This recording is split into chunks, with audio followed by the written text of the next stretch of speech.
যখন আমরা রথের সময় ওঠাতে দেখি, হুম, ওই সিঁড়ি থেকে তিনি নেমে যখন রথ অব্দি উঠছেন, উড়িয়া ভাষাতে এই প্রসেসটাকে বলে পহণ্ডি বিজয়। জ্বর হয়েছে, ভাবা যায় পৃথিবীর কোনো ভগবানের অসুস্থতা হয়, মানে অসুস্থতাটাও যে পার্ট অফ লাইফ। রথে চড়ে আসা বামন অর্থাৎ জগন্নাথ দেবকে একবার যদি কেউ দেখে নেয়, তাহলে তার জন্ম জন্মান্তরের দুঃখ আর কি ঘুচে যায়। জন্ম থেকে মৃত্যু, মৃত্যু থেকে আবার জন্ম, এই যে সাইকেল অফ লাইফ, এটা কিন্তু রথযাত্রা।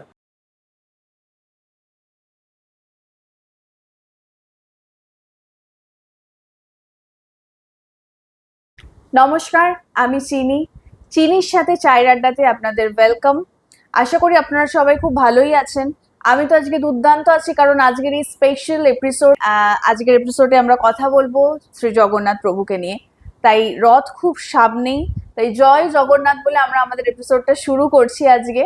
আর যেহেতু রথের দড়ি ধরেই আমাদের দুর্গাপুজোর সূচনা হয়, আর এই রথকে কেন্দ্র করে কিন্তু অনেক অজানা গল্প রয়েছে, যেটা আজকে আমাদের শোনাবে আমাদের ধ্রুবজ্যোতি দা। ধ্রুবদা আজকে আমাদের স্টুডিওতে আমাদের সাথে রয়েছে। নমস্কার। আমাকে প্রথমে বলো যে এই যে রথ আসছে, রথের একটা আলাদাই হিস্ট্রি রয়েছে। একদম। তাই তুমি আমাকে একটুখানি বলো যে এই রথযাত্রা বা এই পুরীর জগন্নাথ দেব, মানে রথযাত্রার সূচনাটা কিভাবে শুরু হয়েছে? আচ্ছা, প্রথমেই বলি জয় জগন্নাথ। আর জগতের নাথ তিনি জগন্নাথ। সমস্ত বিশ্বের সমস্ত রিপ্রেজেন্টেশনস হচ্ছে জগন্নাথের মধ্যে। আমি একটু আগে যদি মূর্তিটাকে নিয়ে কথা বলা শুরু করি, মূর্তির পিছনে অনেক রহস্য রয়েছে। আমি একদম ইতিহাসে যাওয়ার আগে একটু জাস্ট বলে দিই, জগন্নাথের মূর্তিটা যখন আমরা দেখি, জগন্নাথ কালো, সুভদ্রা দেবী হলুদ বা তপ্ত কাঞ্চন বর্ণ, আর বলভদ্রদেব হচ্ছে সাদা। এবার আমরা যদি পৃথিবীর জনসংখ্যা বা জনসাধারণকে দেখি, তাদের স্কিন কমপ্লেকশন বা যেটাকে রেস বলা হয়, সেটাতে যদি আমরা দেখি, এই কালার কমপ্লেকশনস এর যদি আমরা জগন্নাথ, বলভদ্র, সুভদ্রাকে দেখি, পৃথিবীর সমস্ত কমপ্লেকশনস এর রিপ্রেজেন্টেটিভ কিন্তু এনারা তিনজন।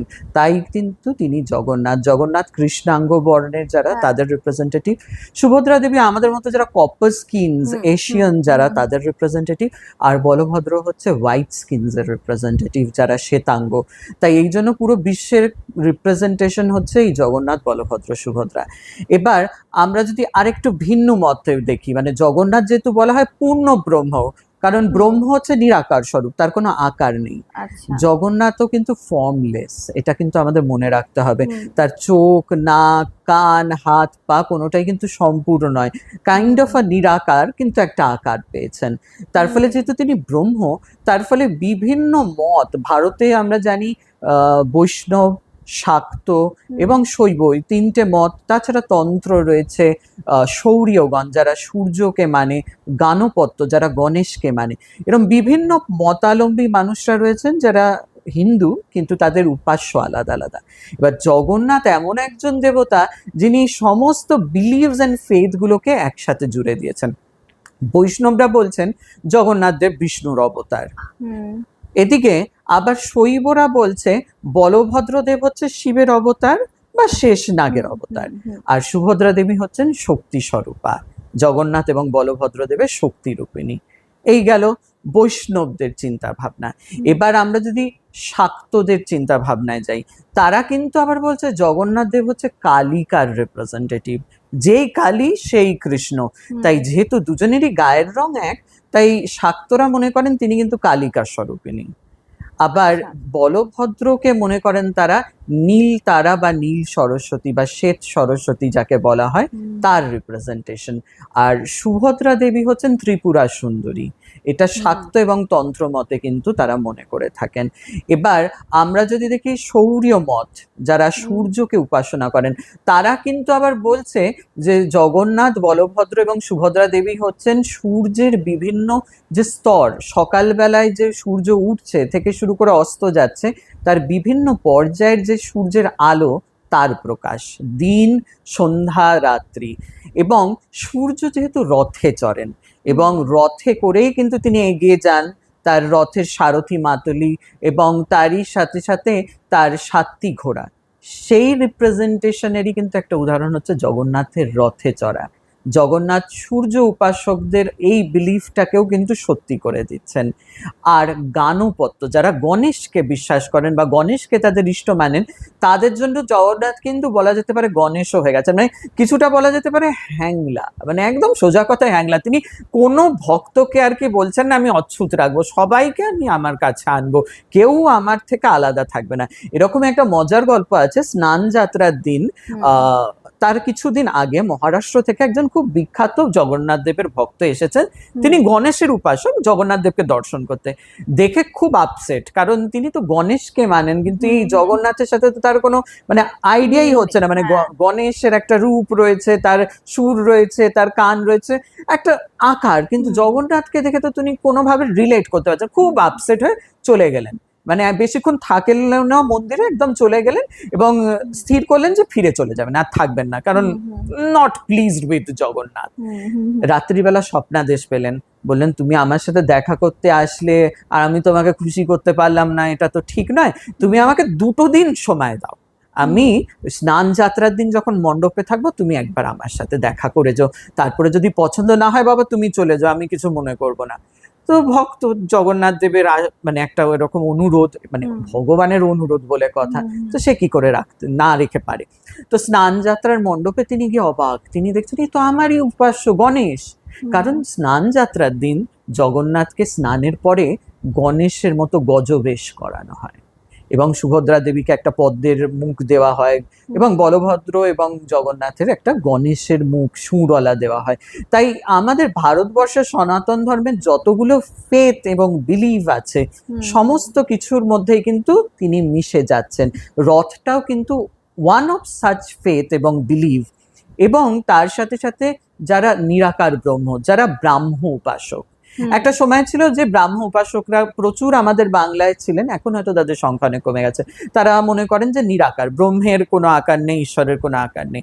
তো এই জগন্নাথকেও কিন্তু তারা ওই নিরাকার ব্রহ্মের সাথে মিশিয়ে দিতে পারেন, কারণ অ্যাকচুয়ালি তো জগন্নাথের কোনো আকার নেই। মানে আমরা জগন্নাথকে কি বলবো, গোল বলবো, চৌকো বলবো, না কি বলবো, মানে তার তো নিজস্ব একটা মানে he is kind of formless within a form.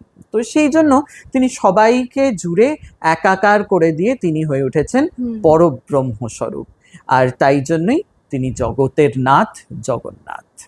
খুব সুন্দর, খুব সুন্দর, মানে মন দিয়ে আমি শুনছিলাম স্টোরিটা। যে আচ্ছা, জগন্নাথ দেব তো মানুষ রূপে লীলা করে বেড়ান একদম পুরীতে, তো এরকম লীলা খেলার কিছু মজার ঘটনা যদি তোমার জানা থাকে। একদম প্রচুর মজার মজার ঘটনা তিনি করেন। যেমন জগন্নাথ দেবকে যখন আমরা রথের সময় ওঠাতে দেখি, ওই সিঁড়ি থেকে তিনি নেমে যখন রথ অব্দি উঠছেন, উড়িয়া ভাষাতে এই প্রসেসটাকে বলা হয় পহন্ডি বিজয়।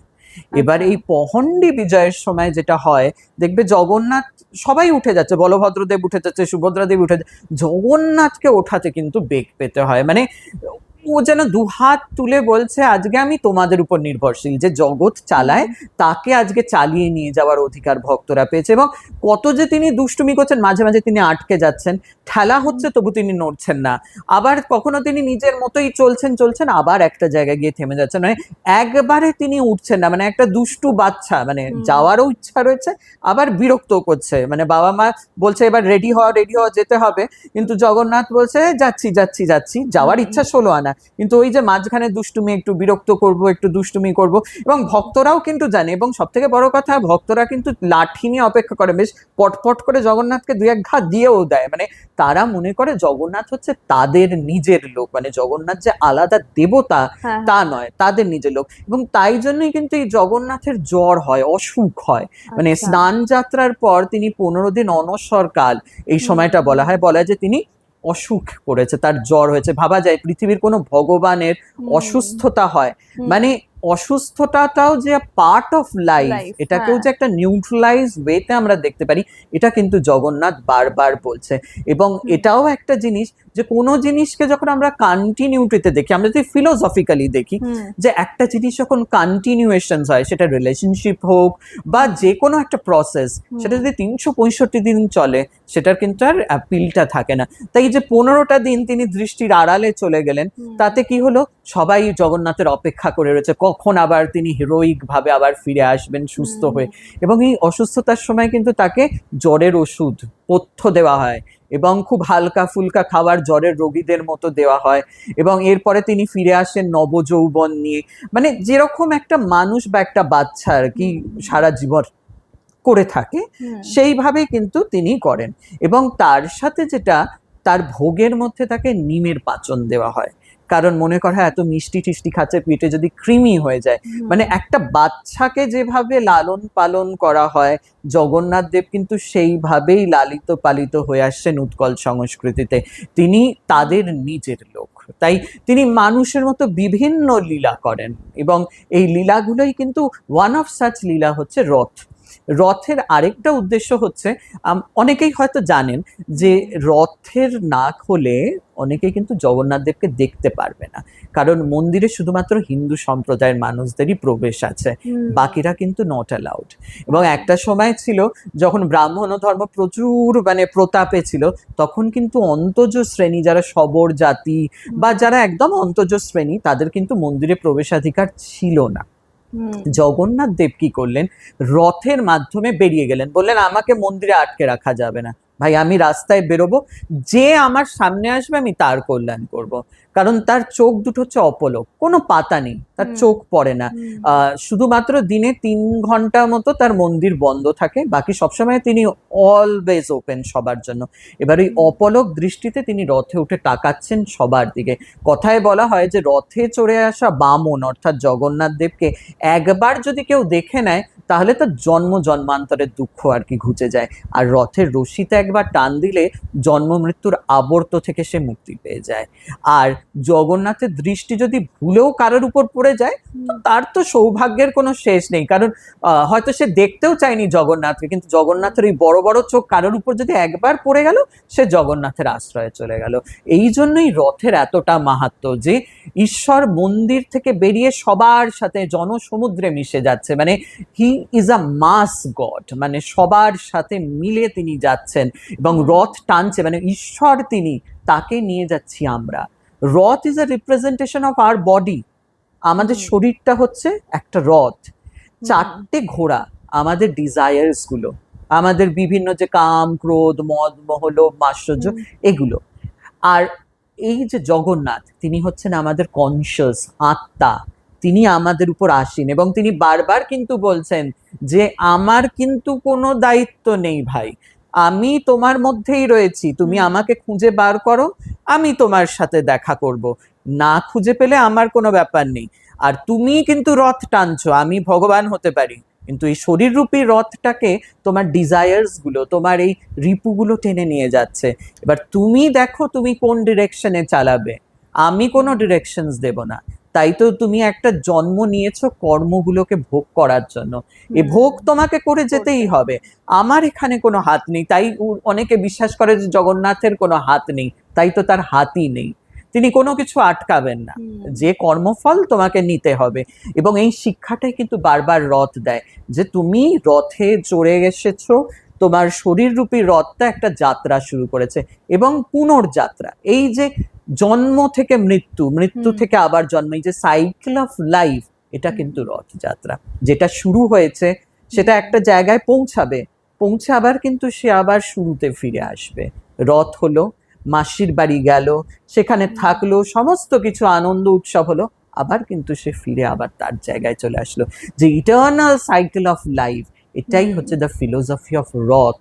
এটাকে যে বুঝে গেছে, তার লাইফের অনেক কমপ্লেক্সিটি কিন্তু ওখানেই সলভ হয়ে গেছে। এবং আমরা যাই, রথ দেখি, আনন্দ করি, অনেক কিছু করি, কিন্তু এই জিনিসটাই বুঝি না যে তিনি বারবার প্রভু আমাদের এই শিক্ষাটা দিচ্ছেন যে হাম্বল হও, নিজের ডিজায়ার্স গুলোকে কন্ট্রোল করো।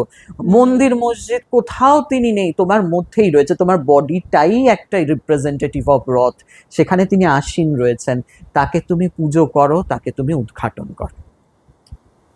আচ্ছা, এই যে আপনি বললেন যে জগন্নাথ দেব বিভিন্ন আহ, মানে তার লীলার মাধ্যমে নারীদের এবং বিভিন্ন শুল্ক বর্ণ যারা রয়েছেন তাদেরকে প্রচুর মানে প্রাধান্য দিয়েছেন, ঠিক আছে? তো সেইটা মানে কিভাবে, মানে বা কেনই বা উনি দিয়েছেন নারীদের এত প্রাধান্য? এবার এইটা বলতে গেলে প্রথমেই বলতে হয় যে জগন্নাথ দেবের এই যে রথে জগন্নাথ দেব বলভদ্র দেব যাচ্ছে, ইটস ভেরি গুড, বাট সাথে কে যাচ্ছে? সুভদ্রা দেবী সুভদ্রা। যাচ্ছে, বোন। জগন্নাথ দেব কিন্তু বিবাহিত, বলভদ্র দেবও বিবাহিত, বউকে নিচ্ছে না, বোনকে নিয়ে যাচ্ছে রথে। এর মানে কি যে if you are married also, আপনি কিন্তু পুরোটা আপনার ফ্যামিলি মানে হাজবেন্ড ওয়াইফ কনজিউমড লাইফ নয়, আপনাকে কিন্তু রিলেশনশিপস গুলোকেও কিন্তু মর্যাদা দিতে হবে। মানে আপনার সাথে রিলেটেড যারা আপনার বোন ভাই কাজিনস যেই হোক, তাদেরকেও কিন্তু একটা টাইম দিতে হবে, তাদের সাথেও টাইম স্পেন্ড করতে হবে। জগন্নাথের এই একটা লীলা, নারীকে সম্মান দেওয়া, বাড়ির যে ভগিনীরা রয়েছে, বোনরা রয়েছে, তাদেরকে ইকুয়াল নজরে দেখা, সেটা সম্পত্তির ক্ষেত্রেই হোক, উৎসবের ক্ষেত্রেই হোক, বা ধর্মের ক্ষেত্রে হোক। নেক্সট, মন্দিরটার নাম কি? শ্রী মন্দির। মন্দিরটা কার? জগন্নাথের। লক্ষ্মীকে জগন্নাথের স্ত্রী, মানে তিনি তার শ্বশুর বাড়িতে রয়েছেন। অথচ আমাদের বাড়িতে কি হয়, বাড়ির নামগুলো সবসময় শ্বশুরের নামে বা বরের নামে হয়, কিন্তু একমাত্র মন্দির যার মালকিন হচ্ছে বাড়ির বউ, তার নামে মন্দির, তিনি সেখানকার রুলার, তিনিই কিন্তু ঠিক করেন কি খাওয়া হবে, কি পড়া হবে, কি হবে। এবং মানে লক্ষ্মীকে রাগানো কিন্তু মানে বড় বিকট বিষয়। একবার জগন্নাথ দেব লক্ষ্মীকে রাগিয়ে দিয়েছিলেন বলে 12 বছর জগন্নাথ দেবকে অভুক্ত থাকতে হয়েছিল, রাস্তায় রাস্তায় ঘুরে বেড়াতে হয়েছিল।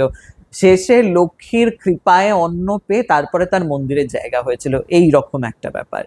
এবার আসি শবর জাতির কল্যাণে তিনি কি করেছেন।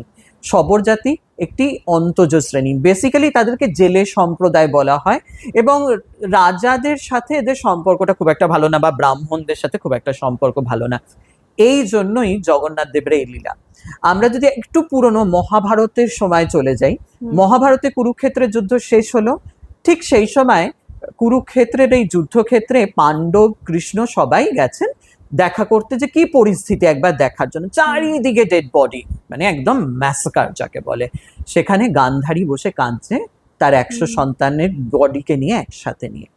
সেই সময় মানে কৃষ্ণ গান্ধারীকে কনসোল করছেন, বলছেন ইটস ওকে, এটা তো ছিল, হওয়ার কিছু নেই, আপনার এত কাঁদবেন না, শরীর খারাপ, আপনি একটা কিছু খেয়ে নিন। মানে গান্ধারী যেখানে বসেছিল একটা আম গাছ, এবং সেই আম গাছের উপর একটা পাকা আম হয়ে রয়েছে। কৃষ্ণ বলল যে আপনি আর কিছু না খান মা, অন্তত আমটুকুনি খেয়ে, অন্তত আপনার কিছু হলে আমরা অপরাধী হয়ে যাব। যে গান্ধারী কিছু বললো না, কান্নাকাটি বিলাপ করছে। আর ওরাও ভাবলো যে ঠিক আছে, ওনাকে একটু ঠান্ডা হতে দেওয়া যাক। এবার রাত্রিবেলা গান্ধারীর প্রচন্ড খিদে পেয়ে গেছে, সবকিছু মানে খিদেটা আমাদের এমন ইনস্টিংক্ট না, তখন আমরা সব ভুলে যাই। তখন গান্ধারী ভাবছে উপরে আমটা পেরে যদি আমি খেতে পারি। এবার কি করে পারবে আমটা, চোখ বাঁধা, তার উপরে তো হাত যাচ্ছে না। ভাবো কিছু একটা দিয়ে যদি আমি স্টেপস করে উপরে উঠতে পারি। পাথরের মতো কিছু শক্ত শক্ত ছিল, সেগুলোকে জুড়ে জুড়ে জুড়ে উনি একটা স্টেপস বানিয়ে আমটা পেরে উপরে বসেই খেতে শুরু করলেন। যেই আমটা খাওয়া শেষ হলো, গান্ধারী রিয়েলাইজ করলেন এই পাথরের মতো শক্ত জিনিসগুলো আসলে ওনার 100 ছেলের ডেড বডি। গান্ধারী তখন ফিউরিয়াস। পরের দিন যখন কৃষ্ণ এলো, তখন গান্ধারী বলল যে আমি বুঝতে পেরেছি কৃষ্ণ, তুমি আমাকে এই কথাগুলো শেখানোর জন্য তুমি লীলা করেছো, আমি তোমাকে অভিশাপ দিচ্ছি, তোমার দ্বারকাপুরী নষ্ট হয়ে যাবে, জলে যাবে, তোমার যে যদু বংশ, প্রত্যেক বংশ মানে কেউ থাকবে না, ধ্বংস হয়ে যাবে, আর তুমি আমার মতো বৃদ্ধ অবস্থাতে একা পড়ে থাকবে, কেউ তোমার দেখার থাকবে না, আর তোমাকে অন্ধ বানে তোমার মৃত্যু হবে। কৃষ্ণ যথারীতি তথাস্তু বললো, বলো আপনাকে ধন্যবাদ, কারণ আপনি অভিশাপটা দিলেন বলে আমার এই যে সাইকেল অফ লাইফ এবং এই যে পুরো লীলাটা আমি শেষ করতে পারবো। এরপরে তো তিনি গেলেন, এই গল্পটা আমরা জানি যে তিনি শুয়েছিলেন, তখন দ্বারকাপুরী ধ্বংস হয়ে গেছে, জরা বলে এক ব্যাধ তাকে তীর মারলো, তো এবং তিনি মারা গেলেন। এরপরে তার অন্ত্যেষ্টির সময় অর্জুন আসলো, দাহ করা হলো, নাভির অংশটুকুনি শুধু জ্বললো না, উজ্জ্বল একটা মণির মতো হয়ে রইলো। আকাশবাণী হলো কাঠে তুমি বেঁধে এটাকে জলে ভাসিয়ে দাও, জলে ভাসিয়ে দেওয়ার পরে যেখানে ভেসে এটা যাবে সেখানে তারা এটাকে পেয়ে যাবে। এবার ভেসে ভেসে ওই কাঠটা উঠলো হচ্ছে উৎকলে। এবার উৎকল মানে উড়িষ্যা সেই সময়, এবং তখন মহারাজা ইন্দ্রদ্যম্ন এবং তার স্ত্রী গুন্ডিচা সেই সময় সেইখানে রাজত্ব সামলাচ্ছে। এই কাঠ ভেসে আসার আগেই তাদের খুব ইচ্ছা যে তারা নারায়ণের একটা মন্দির স্থাপন করবে, স্বপ্নাদেশ পেয়েছেন, তারা মন্দির প্রতিষ্ঠা করেছেন, কিন্তু মূর্তি কোথায় পাবেন, কারণ তারা শুনেছিলেন যে একটা নারায়ণের মূর্তি রয়েছে, অলৌকিক মূর্তি, যেটা হয়তো ওই কৃষ্ণেরই দেহাংশটা। যেটা কোথাও একটা তারই রাজ্যে রয়েছে, কিন্তু সেটাকে পেতে হবে, কিন্তু কোথায়? অনেক খুঁজে খুঁজে তারা জানতে পারলেন শবররাজ বিশ্বাবসু, যে শবর জাতির রাজা, তিনি একটা গুহার কোনো ভিতরে লুকিয়ে রেখেছেন এই নীলমাধব রূপী নারায়ণকে, এবং তিনি রোজ পুজো করতে যান, কাউকে দর্শন দেন না। কি করবে রাজা? নীলমাধবকে তো নিয়ে আসতে হবে, সহজ উপায় হবে না, তাই বিদ্যাপতি বলে এক ব্রাহ্মণকে পাঠালেন এই শবররাজ বিশ্বাবসুর জায়গায়, আশ্রমে বা তার বাড়িতে। এই মানে বিদ্যাপতি খুব হ্যান্ডসাম, ওকে দেখেই বিশ্বাবসুর মেয়ে ললিতা তার প্রেমে পড়ে গেল, তাদের মধ্যে বিয়ে হলো, কিন্তু একটা কন্ট্রাক্ট ম্যারেজ, যে তোমার সাথে আমি বিয়ে করতে রাজি আছি, কিন্তু তোমাকে আমি নীলমাধবের ঠিকানা বলে দিতে হবে। অনেক কষ্টে ললিতা রাজি করলো বাবাকে যে আমার বরের এই আবদারটা তোমায় রাখতে হবে। বললো ঠিক আছে, একটা শর্তে, চোখ বেঁধে দেবো আমি, কিছুতে সে দেখতে পারবে না, রাস্তার যাতে কোনো ধরনের আইডিয়া তার না হয়। এবার স্ত্রীর বুদ্ধি বলে কথা, মানে বলে না নারী বুদ্ধি, যেখানে ছেলেরা হাজার গোল খেয়ে যায়, নারী সেখানে কিন্তু সবার ফ্রন্ট ফুটে থাকে। এবার ললিতা কি করলো, যেহেতু স্বামীকে ঠিকানাটা জানাতেই হবে, স্বামীর কোমরের মধ্যে দুটো পুটলি বেঁধে দিল, সর্ষে বেঁধে, আর একটা ছোট্ট তার মধ্যে ফুটো করে দিল, যাতে করে রাস্তা দিয়ে যেতে যেতে এই সর্ষেগুলো পড়তে থাকে, আর এই সর্ষেগুলো যখন জন্মাবে গাছ হয়ে, তখন লোকে ওই রাস্তার পুরো ঠিকানাটা পেয়ে যাবে। তারা গেল, সেখানে গিয়ে নীলমাধবের দর্শন হলো, সবকিছু হলো, ফিরে আসলো। এবার তো বিদ্যাপতি এসে রাজাকে বললো যে আমি খবর পেয়ে গেছি, তুমি এসো এবার নিয়ে যাওয়ার জন্য। এবার যেই নিয়ে আসতে গেল, এবার রাস্তা ফলো করে দেখছে সর্ষে গাছ হয়ে হলুদ সর্ষে ফুল, সেই রাস্তা ফলো করে তারা গুহায় গিয়ে দেখে নীলমাধব কোথাও নেই, নীলমাধব অদৃশ্য হয়ে গেছে। আকাশবাণী হলো, রাজা তুমি আমাকে আমার মতো করে আমার রূপে পুজো করো, কাঠ ভেসে আসছে সমুদ্র থেকে, সেই কাঠ দিয়ে আমার রূপ বানাও এবং সেই রূপেই আমায় পুজো করো। কিন্তু এবার বিশ্বাবসু তো কান্নায় হাহাকার করছে, কারণ তাদের ছিল বলতে তো ওইটুকুনি, কারণ সম্মান নেই, প্রতিষ্ঠা নেই, শুধু জানতো নারায়ণ তাদের সাথে আছে। এবার নারায়ণের অন্তর্ধানে তারা কি করবে? তখন এটা সিস্টেম হলো, যতদিন জগন্নাথ অসুস্থ থাকবে তার পুরো দায়িত্ব নেবে হচ্ছে এই শবর জাতি, যাদেরকে আমরা দৈত্যাপতি বলে থাকি, তারাই পুরো দায়িত্ব এবং দেখভাল করবে, এবং জগন্নাথের অলমোস্ট গার্ডিয়ান তারা হয়ে যাবে। যদিও এটা রাজার মন্দির, কিন্তু তারাই কিন্তু পুরো প্রসেসগুলোকে চালনা করবেন, এবং এইভাবে একটা জাতির তিনি প্রতিষ্ঠা দান করলেন। শুধু তাই নয়, শ্রেয়া বলে একজন মানে শবর কন্যা ছিলেন, যার খুব ইচ্ছা ছিল লক্ষ্মী পুজো করার, কিন্তু যেহেতু তিনি নিচু জাতির, তাই তাকে পুজো করতে দেওয়া হচ্ছিল না। এবার তিনি নারদ এক ব্রাহ্মণ বেশে এসে তাকে বললেন যে কি কি পুজোর পদ্ধতি, সব পুজো পদ্ধতি তিনি মেনে পুজো করলেন, এবং লক্ষ্মী দেবী আসলেন তার বাড়িতে এবং আশীর্বাদ করলেন। লক্ষ্মী দেবী তার ঘর ধন সম্পদে পরিপূর্ণ করে দিলেন।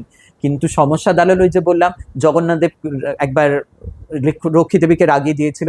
এবার কি হচ্ছে, বলভদ্রদেব বলছে আমার বাড়ির বউ এরকম একজন ছোট জাতির বাড়িতে গেছে, আমি আর এই বউকে আমি আর ঘরে ঢুকতে দেবো না, জগন্নাথ তুমি একে আর অ্যালাউ করবে না।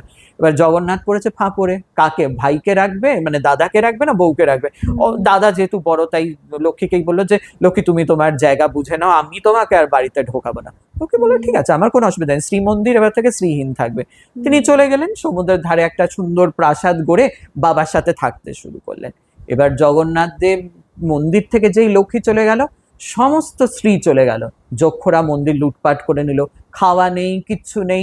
বছরের পর বছর দুই ভাই অভুক্ত, যে বাড়িতে যাচ্ছে সেই বাড়িতে খাবার চাইতে গেলেই খাবার অদৃশ্য হয়ে যাচ্ছে।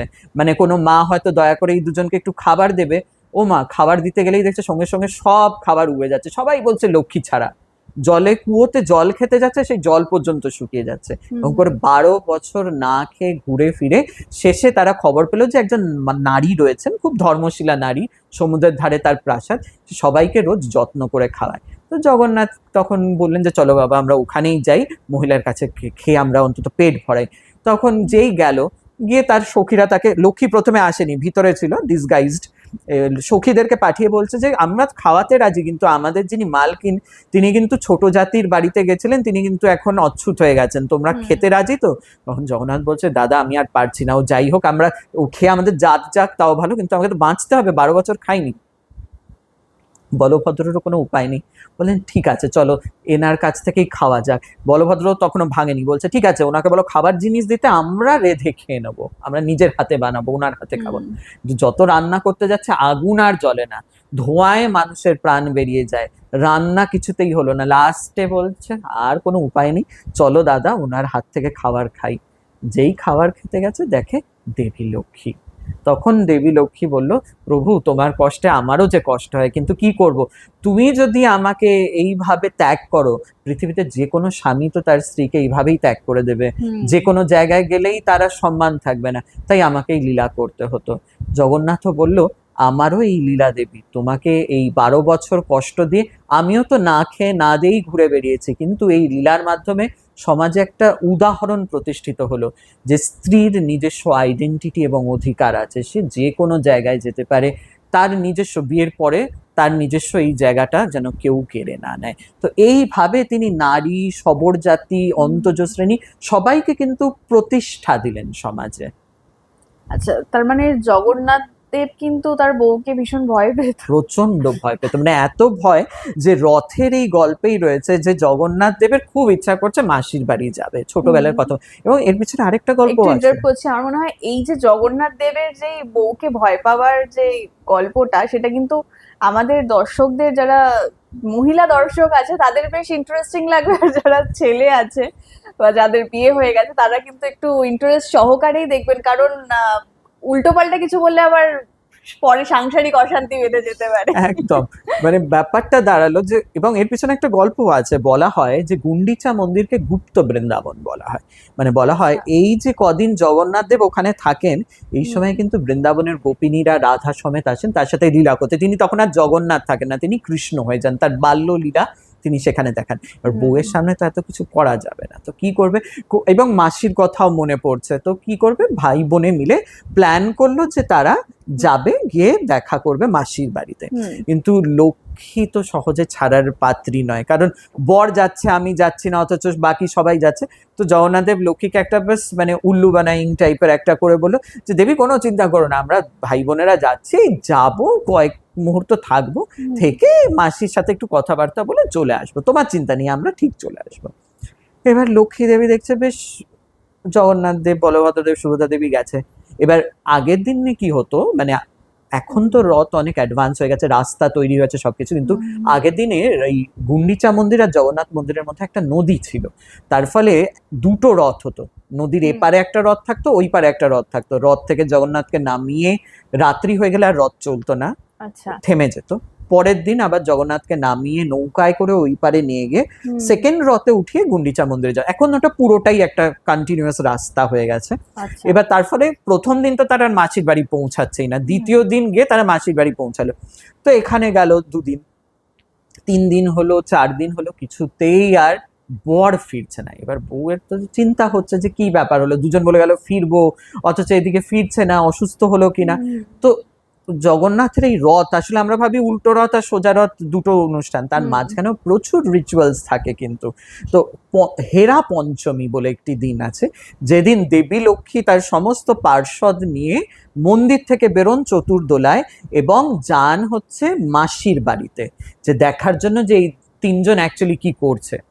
এবার মন্দিরের গেটের সামনে পৌঁছে লক্ষ্মীর সন্দেহ হয় যে আমি যদি সরাসরি চলে যাই, এরা তো নিশ্চয়ই কিছু একটা করে আমাকে আবার ম্যানেজ করে দেবে, আমি উঁকি মেরে দেখবো, আমি ভিতরে ঢুকবো না, বাইরে থেকে উঁকি মেরে দিব্য দৃষ্টি দিয়ে দেখবো এরা অ্যাকচুয়ালি কি করছে।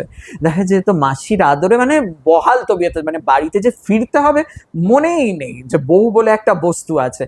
লক্ষ্মী দেবী তো প্রচন্ড রেগে গেলেন, ফিউরিয়াস, মানে রেগে গিয়ে জগন্নাথ দেবের রথের একটা অংশ ভেঙেই দিলেন তার পার্ষদরা মিলে। এবং এটা কিন্তু প্রত্যেক বছর হয়, এখনো কিন্তু রথের অনুষ্ঠানে হেরা পঞ্চমীর দিন লক্ষ্মী বেরোন এবং রথ ভেঙে তার পার্ষদরা যারা রয়েছে ভেঙে, এবার যেই খবরটা জগন্নাথের কাছে যায়, জগন্নাথ দেব বেরিয়ে আসেন, কিন্তু ততক্ষণে লক্ষ্মী চলে গেছে। এবার জগন্নাথ দেবের টেনশন শুরু হয়ে গেছে, বউ তো রেগে গেছে, কি করব। এবার কোনো মতে ম্যানেজ ট্যানেজ করে উল্টো রথের দিন ফিরে আসেন জগন্নাথ মন্দিরে, কিন্তু লক্ষ্মী তো দেবে না ঢুকতে। এবার কি করবে, প্রথম দিন বাইরেই রইলেন পুরো রাত, পরের দিন বউকে ইমপ্রেস করতে হবে, কি করবে সোনা আর গয়না পেরে, যেটাকে সোনা বেসা বলা হয় উড়িয়া ভাষায়, একদম সোনায় সেজে চকচকে হয়ে একদম বউকে একদম নায়কের মতো হয়ে ইমপ্রেস করা যায়। তাতেও লক্ষ্মী দেবী ইমপ্রেস হচ্ছে না, কি করবে? পরের দিনও একই অবস্থা, পরের দিনও ঢুকতে দিচ্ছে না লক্ষ্মী দেবী। এবার অনেক কষ্টে লক্ষ্মী দেবীর সাথে নেগোসিয়েশন চলছে, মানে লক্ষ্মী দেবীর যারা পরিচর্যা করে পান্ডা বা পার্ষদ, জগন্নাথ দেবের পান্ডা বা পার্ষদদের সাথে রীতিমতো মানে ঝগড়াঝগড়ি মারামারি চলছে, মানে এইরকম একটা অবস্থা। অনেক নেগোসিয়েশনের পর ফাইনালি লক্ষ্মী দেবী রাজি হন মন্দিরের দরজা খুলতে। এবার প্রথমে বলভদ্রদেব ঢুকছেন, দাদা যেহেতু, তার ভাসুর, কিছু করার নেই। সুভদ্রা দেবীকেও ঢুকতে দিলেন, কিন্তু যেই জগন্নাথ দেবের ঢোকার পালা আসলো আবার দরজাটা বন্ধ হয়ে গেল, আর খুলছে না। এবার জগন্নাথ দেব কাকুতি মিনতি অনেক কিছু করছে, কি করবে? ফাইনালি এক হাঁড়ি রসগোল্লা আর একটা নতুন শাড়ি দিয়ে বউকে অনেক রিকোয়েস্ট করে মানানোর পর ফাইনালি মন্দিরের দরজা খুলবে এবং তিনি প্রবেশ করবেন মন্দিরে। তো এই রকম কিন্তু জাঁদরেল লক্ষ্মী, মানে সহজ কিন্তু তিনি নন, মানে বর যদি 1 আনা হন তিনি 16 আনা। এবং এই জন্যই বলা হয় যে এটা শ্রী মন্দির। এই মন্দিরের মধ্যে সব সময় লক্ষ্মী বসবাস করে। এই যে মন্দিরের রান্নাটাও হয়, পুরো রান্নার প্রসেসটা কিন্তু লক্ষ্মী দেবী দেখরেখ করেন। আমি এক্ষুনি জিজ্ঞেস করতে যাচ্ছিলাম যে এই রান্নার একটা রহস্য রয়েছে, একদম যে কতগুলো হাঁড়ি চাপানো হয় কিন্তু সব থেকে উপরের হাঁড়িটা একদম। আগে হয়, এটার যদি একটু কিছু হ্যাঁ, আমাদের ব্রিফ এই করো। পুরো রান্নার দেখভালটা যেহেতু লক্ষ্মী দেবী করে, তাই কথায় বলা হয় যে এখানে খাবার কখনো উদ্বৃত্ত হয় না, আবার কমও হয় না। মানে কেউ জানে না কজন ভক্ত আসবে, কিন্তু কোনোদিনও কিন্তু কোনো ভক্ত অভুক্ত থাকে না। আবার কোনোদিনও খাবার কিন্তু আবার অতিরিক্তও হয় না যে নষ্ট হচ্ছে। যেমন ভক্ত ঠিক সেইভাবে রান্না হচ্ছে, এবং কাঠের চুলাতে রান্না হয়, এবং হাঁড়ির উপর হাঁড়ি চাপানো হয়, এবং প্রত্যেকটা হাঁড়িতে বিভিন্ন উপাদান থাকে, কিন্তু সবার উপরের হাঁড়িটা কিন্তু আগে রান্না হয়, নিচেরটা সবার পরে। এটা কেন হয় সায়েন্সও কিন্তু আজ বলতে পারছে না, কারণ স্বভাবতই যেখানে তাপটা সবার আগে পড়ছে রান্নাটা সেখানেই আগে হওয়া উচিত, কিন্তু উপরের হাঁড়িটা আগে হবে। এবং আরো একটা বিশেষ বিষয় হচ্ছে, এই যে পুরীর প্রসাদ আমরা অনেকে দেখবে শুকনো করে নিয়ে আসি, অন্য কোনো ভাত বা কোনো জিনিস শুকনো করলে দেখবে গন্ধ হয়ে যায়, বা তাতে ফাঙ্গাস পড়ে যায়, বা সেটা নষ্ট হয়।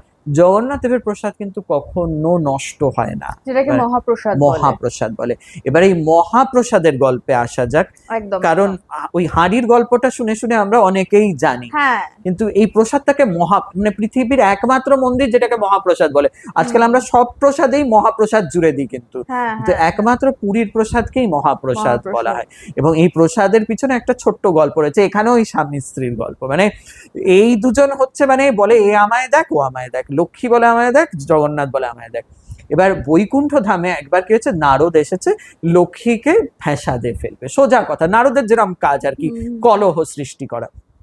তো নারদ গিয়ে লক্ষ্মীকে খুব প্রশংসা করছে, মানে সিম্পলি চানিকে ঝাড় পে চারানা যাকে বলে, একদম খুব প্রশংসা। মানে লক্ষ্মী আর থাকতে পারছে না, বলছে নারদ তুমি বলো, তুমি আমার থেকে কি চাও, কি চাও, আমি সেটাই, তার থেকে একটু অংশ আমাকে তুলে দেবে।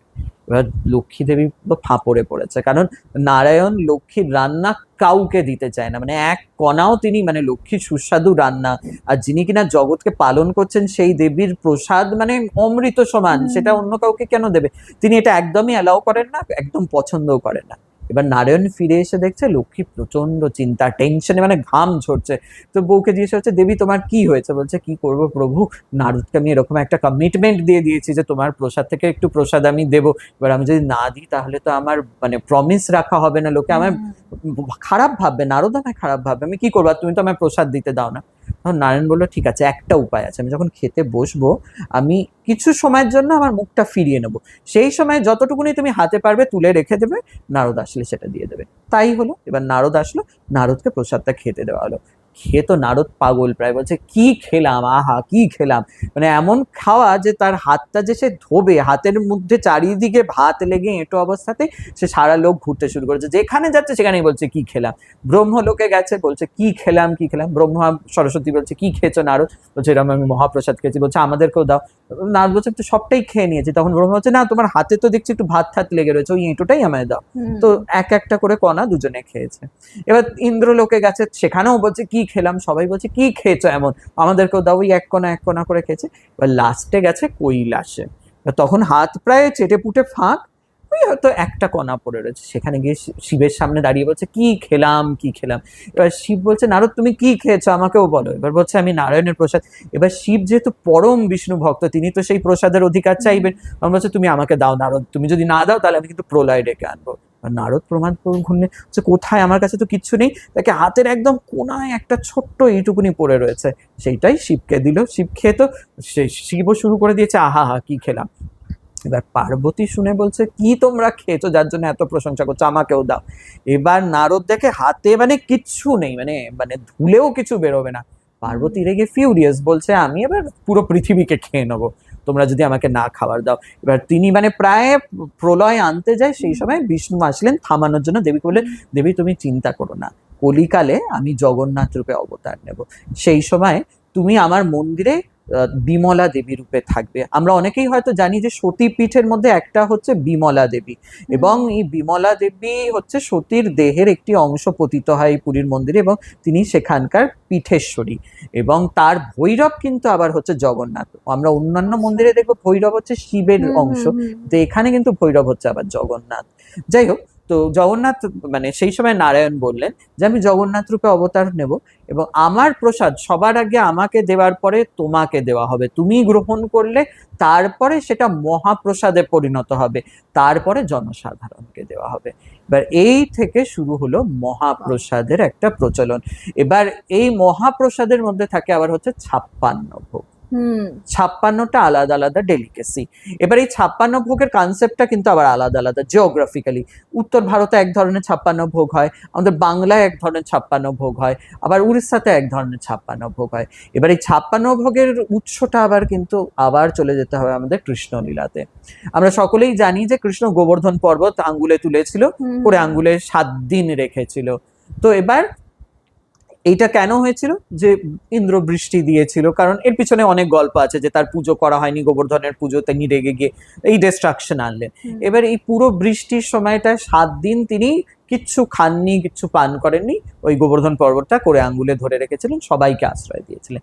এবার এই 7 দিন যেহেতু তিনি অভুক্ত ছিলেন, তাই এই 7 দিন ইন্টু 8 প্রহর, যেহেতু প্রত্যেক দিনের 8খানা করে প্রহর থাকে, এটা আমাদের হিসাবে, তো 7 8 56। এই 56 মানে প্রহরে তিনি মানে যশোদা মা কৃষ্ণকে প্রত্যেক প্রহরে এক একটা খাবার দিতেন। তো এই 56খানা আইটেম যেটা তিনি মিস করেছেন, সেটা একবারে এক থালায় সাজিয়ে তাকে দেওয়া হয়।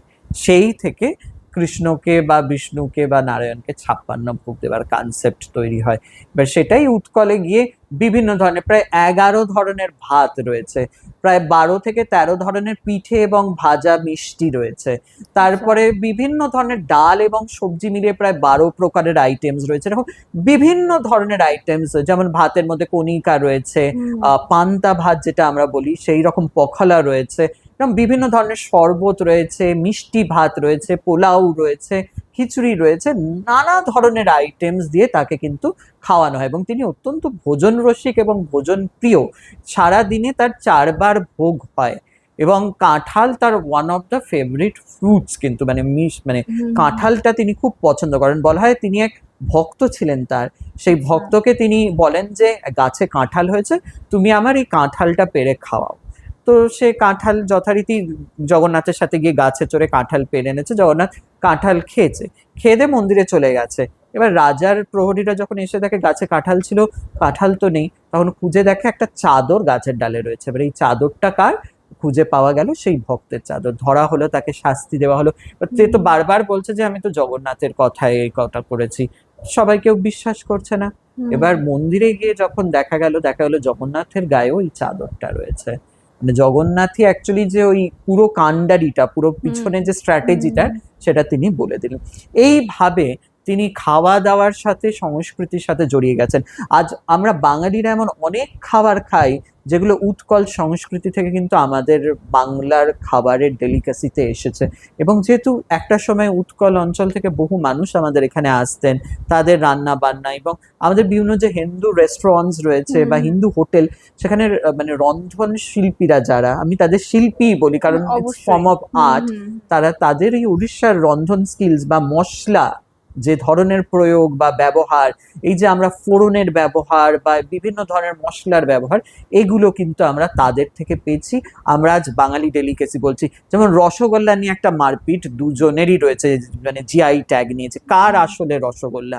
এবার এইটা নিয়ে দুজনেরই দুটো গল্প রয়েছে, বাঙালিরও রয়েছে, তাদেরও রয়েছে। কিন্তু ওই যে বললাম, খাওয়া দাওয়ার একটা বন্ধন কিন্তু তিনি তৈরি করে দিয়েছেন দুই বাংলাকে জুড়ে দিয়ে, এবং এইভাবেই কিন্তু জগন্নাথ সংস্কৃতি দুই বাংলাকে এবং বাংলা এবং উৎকলকে জুড়ে দিচ্ছে।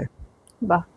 আচ্ছা, আর একটা জিনিস, যেটা এই যে আমাদের পুরীর মন্দিরের যে সিংহদুয়ার, তুমি প্লিজ একটু চা খাও। আচ্ছা, হ্যাঁ, সিংহদুয়ার যেটা রয়েছে, তো এই সিংহদুয়ার দিয়ে যখন আমরা প্রবেশ করি, প্রবেশ করার ঠিক আগের মুহূর্তে আমরা সমুদ্রের গর্জন শুনতে পাই, কিন্তু যে প্রবেশ করে গেলাম মন্দিরের ভেতরে ঢুকলে আর সেই গর্জন শোনা যায় না, এটা কেন?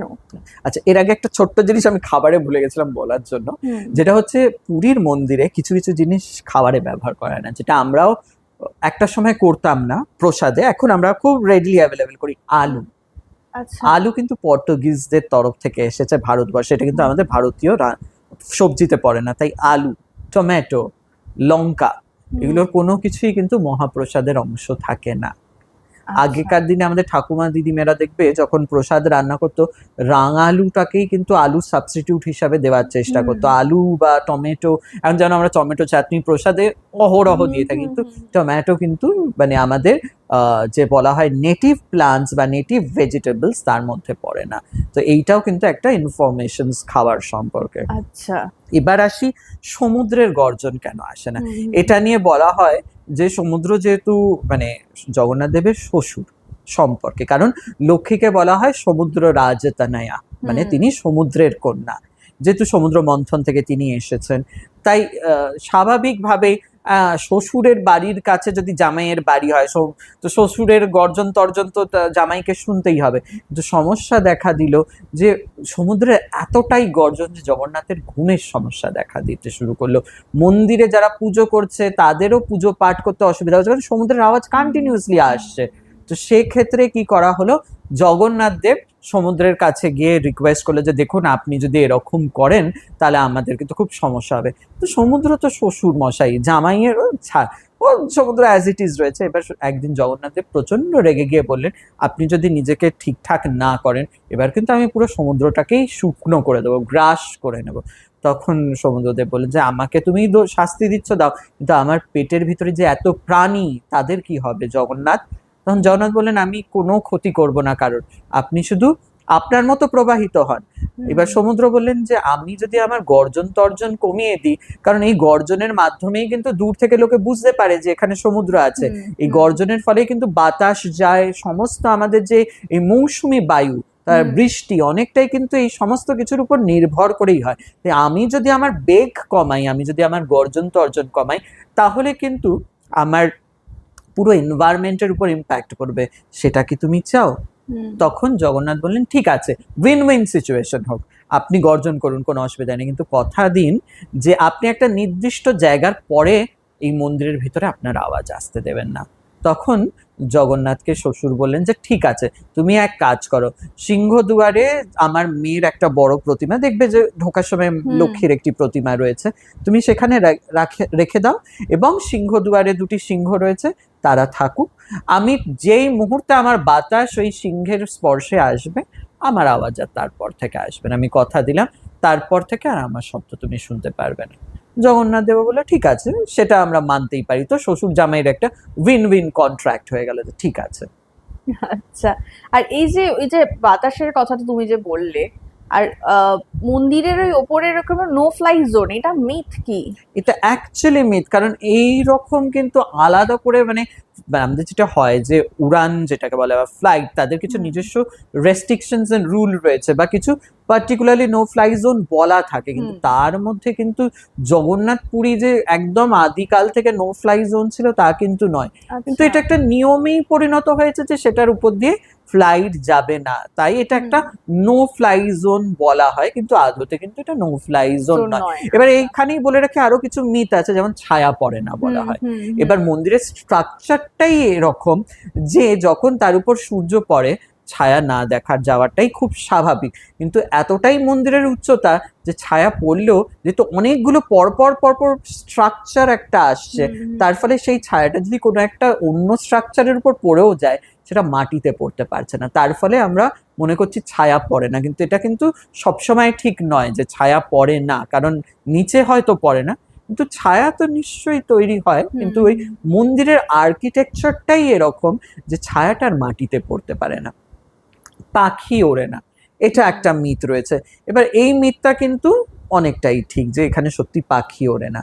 বলা হয় যে যে নীল চক্রটা সেটা যে কোনো জায়গা থেকে কিন্তু সোজা দেখা যায়, এটা কিন্তু একটা মিথ, এটা কিন্তু সবসময় সঠিক নয়।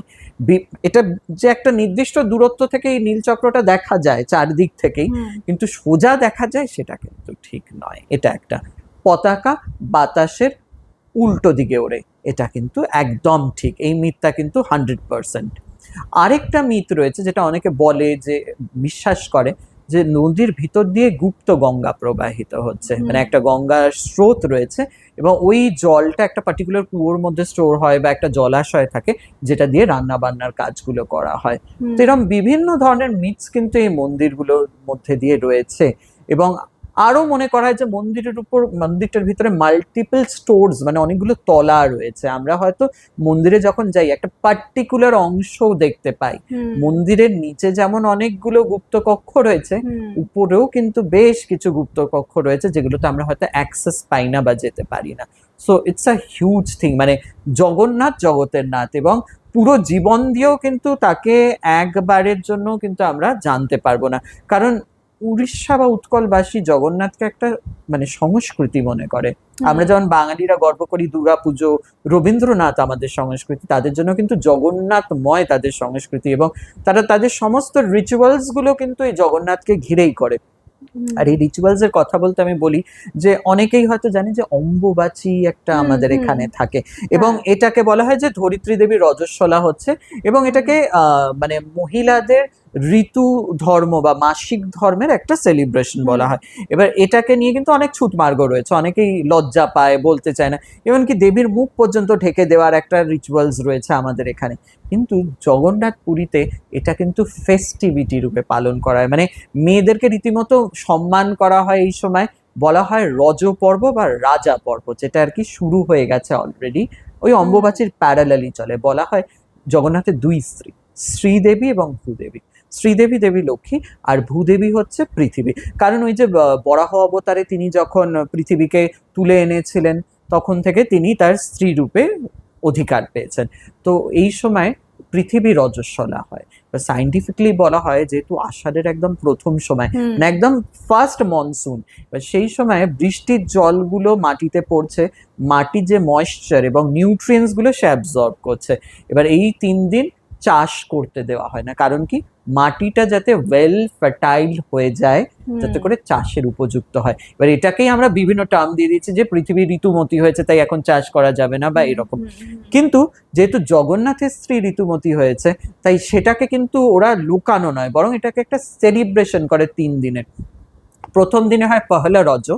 এবার এই দিন কি হয়, মেয়েদেরকে নতুন শাড়ি পরানো, পায়ে আলতা পরানো। আমাদের এখানে যেমন মেয়েদের ঋতুমতী হলে তাদেরকে মন্দিরে যেতে দেওয়া হয় না, কিছু করতে দেওয়া হয় না, একটা আলাদা জায়গায় রাখা হয়। এখানে কিন্তু মেয়েদেরকে মাচ মোর ওয়েলকাম করা হয়, তারা মেলায়, তাদের জন্য মেলা আয়োজন করা হয়, তাদের দোলনায় চড়ানোর রিচুয়ালস রয়েছে, তারা নতুন জামা কাপড় পরে, শুধু তাই না তাদের জন্য ভালো ভালো রান্না বান্না, এবং মোস্ট ইম্পর্টেন্টলি এই কদিন 3 দিন মেয়েরা রান্নাঘরে যাবে না, রান্না কে করবে, বাড়ির পুরুষরা, তাদেরকে রান্না করতে হবে এবং ভালো ভালো ডেলিকেসি রান্না করে তাদের স্ত্রীকে খাওয়াতে হবে।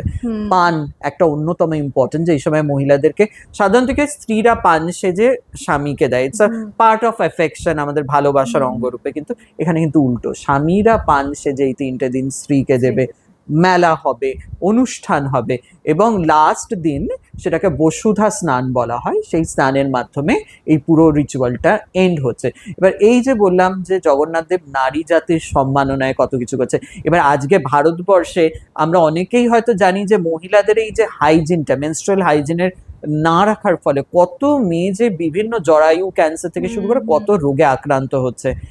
প্যাডম্যানের মতো একটা ছবি তৈরি করতে হচ্ছে মানুষকে অ্যাওয়ারনেস করার জন্য, কিন্তু কত হাজার বছর আগে উড়িষ্যাতে এই জগন্নাথ সংস্কৃতিতে, যেখানে নারীদের এই ধর্মটাকে পাবলিকলি সেলিব্রেট করা হচ্ছে এবং সবাইকে বলা হচ্ছে যে ভেরি ন্যাচারাল Natural, নর্মাল হ্যাঁ, থিং, মানে এটা হ্যাঁ। লোকানোর কিছু নেই, মানে তুমি যত লোকাবে সেটা তোমারই ক্ষতি, পারো you celebrate because it's a normal thing. এবং স্পেশালি যারা প্রথমবার ঋতুমতী হচ্ছে এই সময়, তাদেরকে আলাদা করে পুরস্কার, উপহার, গিফট, মিষ্টি, মানে it's a kind of celebration তাদের জন্য। আজকাল অনেক নতুন যুগের বাবা মারা আছে যারা মেয়েদেরকে প্রথমবার তাদের এই সাইকেলটা শুরু হলে অনেক সময় কেক কাটা, অনেক কিছু করে। তো বাট এটা কিন্তু বহু যুগ আগে থেকে কিন্তু তারা করে আসছে। So they are far more advance জগন্নাথের কথায় যখন আসছে, এবং নারীদের এগিয়ে নিয়ে যাওয়ার ক্ষেত্রে কিন্তু জগন্নাথ প্রচন্ড রূপে এগিয়ে। এবং আরেকটা জিনিস যেটা হচ্ছে ডান্স, জগন্নাথকে কেন্দ্র করে কিন্তু ওডিসি ডান্স অরিজিন হ্যাঁ, হয়েছে, হ্যাঁ। এটাকে টেম্পল ডান্স বলা হয়। এবার অনেকেই ওডিসি ডান্সের সাথে মহিলাদেরকে অ্যাসোসিয়েট করে, বাট ইনিশিয়ালি এটা কিন্তু মেল ফর্ম অফ ডান্স ছিল, পুরুষরাই কিন্তু ডান্স করতো।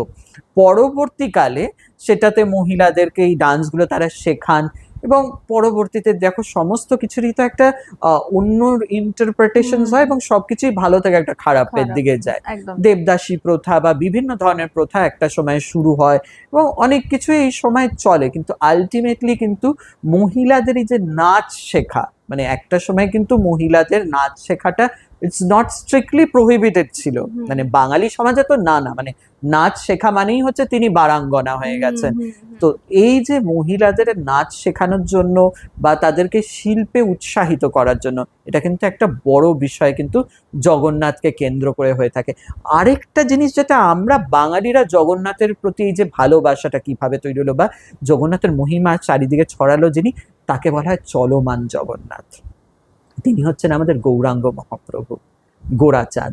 মানে এরকম বলা হয় যে যখন মহারাজা মানে পুরীর মহারাজা এসেছেন, তিনি দেখে অবাক হয়ে যাচ্ছেন, বুঝতে পারছেন না যে আসলে কে জগন্নাথ, রথের উপরে না রথের নিচে যিনি রয়েছেন, মানে দুজনে, মানে জগন্নাথ এবং এই গৌরাঙ্গ মহাপ্রভুকে বলা হতো চলমান জগন্নাথ।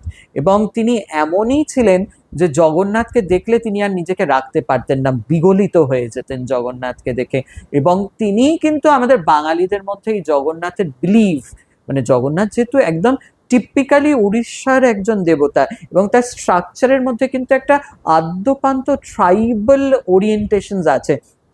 আমরা যদি দেখি টোটেমস এক ধরনের স্ট্রাকচার হয়, বিভিন্ন আদিবাসী সম্প্রদায় স্পেশালি আফ্রিকাতে তারা লম্বা একটা বাঁশের মতো স্ট্রাকচার করে, যেখানে একটা গোল মুখ থাকে, কিছু হাতের একটা এক্সটেনশন থাকে, আর একটা বডি থাকে, আর কিচ্ছু থাকে না। ওই টোটেম লাইক স্ট্রাকচার তো জগন্নাথের স্ট্রাকচারটাও, একদম। তো কাইন্ড অফ কিন্তু আদিবাসী স্ট্রাকচার এটা। কিন্তু তারপরেও বাঙালি কিন্তু তাকে স্বীকার করতে কোনো ধরনের কার্পণ্য দেখায়নি, দু হাতে জগন্নাথকে আমরা মেনে নিয়েছি। এবং যে কোনো শুভ কাজ সেটা কিন্তু এই জগন্নাথকে দিয়ে আমরা শুরু করি, যে দুর্গাপুজো যেটা আমরা শুরু করলাম, বা রথটাকে বলা হয় এমন একটা পুণ্য দিন যেদিন তিথি নক্ষত্র দেখতে লাগে না, গাড়ি বাড়ি অনুষ্ঠান, যে কোনো পুজো, যে কোনো শুরুয়াত বা যে কোনো ভালো কিছু করার জন্য কিন্তু এই দিনটা প্রশস্ত। শুধু তাই না, জগন্নাথকে নিয়ে সারা বছর অনুষ্ঠান চলে, চন্দন যাত্রা বা পুষ্প দোল বা বিভিন্ন ধরনের যাত্রা তার সারা বছর ধরে রয়েছে। আসলে পুরো উড়িষ্যাটাই জগন্নাথময়, এবং এই জগন্নাথের ড্রেস থেকে শুরু করে তার সাজসজ্জা থেকে শুরু করে বিভিন্ন ধরনের যে এই জগন্নাথের এই রথ তৈরি করা, সেখানেও শিল্পীরা রয়েছে। জগন্নাথের রথ পেইন্ট করা, তার মানে বহু মানুষের কিন্তু লাইভলিহুডটাও কিন্তু এই জগন্নাথকে ঘিরেই কিন্তু চলছে। তাই অগণিত মানুষের জীবনদাতা হচ্ছেন জগন্নাথ। আচ্ছা, এই যে রথযাত্রার যে আবেগটা বা রথযাত্রার মহিমা, এটা যদি তুমি একটু আমাদের শোনাতে, যে কিভাবে কি শুরু হলো, এটা একটু প্লিজ বলো। জগন্নাথ দেব দারুব্রহ্ম। এবার আমরা যদি আমাদের শাস্ত্র দেখি, এবার জগন্নাথকে দারুব্রহ্মই কেন করা হলো, অন্য কিছু দিয়েও তো বানানো যেত। আমাদের যে বিভিন্ন মূর্তি রয়েছে, এই মূর্তিগুলোর কিন্তু এক একটা এক্সপায়ারি ডেট রয়েছে, মানে আমরা অনন্তকাল একটা মূর্তি পুজো করি। যেমন মাটির মূর্তির ক্ষেত্রে বলা হয় যে সঙ্গে সঙ্গে পুজো করে তাকে বিসর্জন দিয়ে দাও, কারণ আমরা যে 1 বছর তাকে স্টোর করে রাখছি, মূর্তির কিন্তু সেখানে কিন্তু 1 বছর তার লাইফ সাইকেল নয়। ধাতুর মূর্তির একটা নির্দিষ্ট লাইফ সাইকেল রয়েছে, তারপরে কিন্তু সেটা কিন্তু এক্সপায়ার্ড।